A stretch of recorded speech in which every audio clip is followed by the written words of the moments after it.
There have been many different peoples living in Georgia over the past several hundred years, including the original Native American inhabitants, the Spanish, the British, and finally the settlers of the United States of America after Georgia became the fourth state to be admitted to the Union in 1788. Due to the long history of the area, Georgia is said to be full of lost treasures.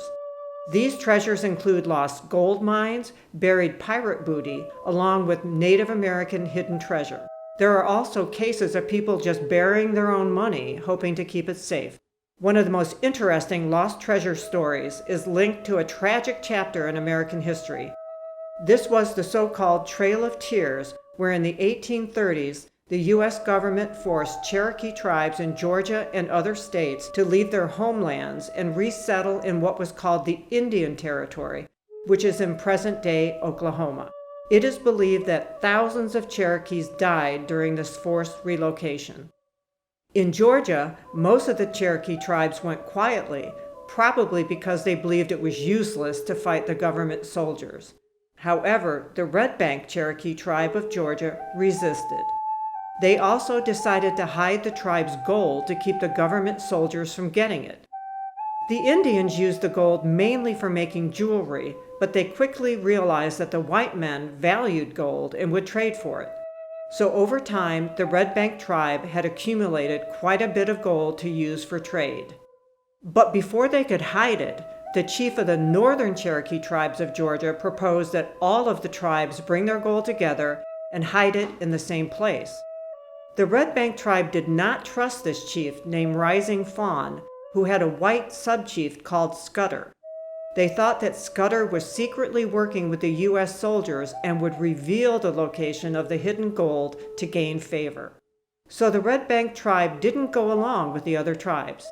They decided to bury their gold near Bruton and Bannister Creeks, and then planned to come back at some point and retrieve it. They put the gold in clay pots and buried them in locations along both creeks. It was said that they put markers on granite rocks near these spots so they could find them later. They buried an estimated $2.6 million worth of gold in these clay pots. Sadly, the Red Bank Cherokees were never able to come back for their gold. But almost 100 years later, in 1932, 3 boys were playing near Bannister Creek.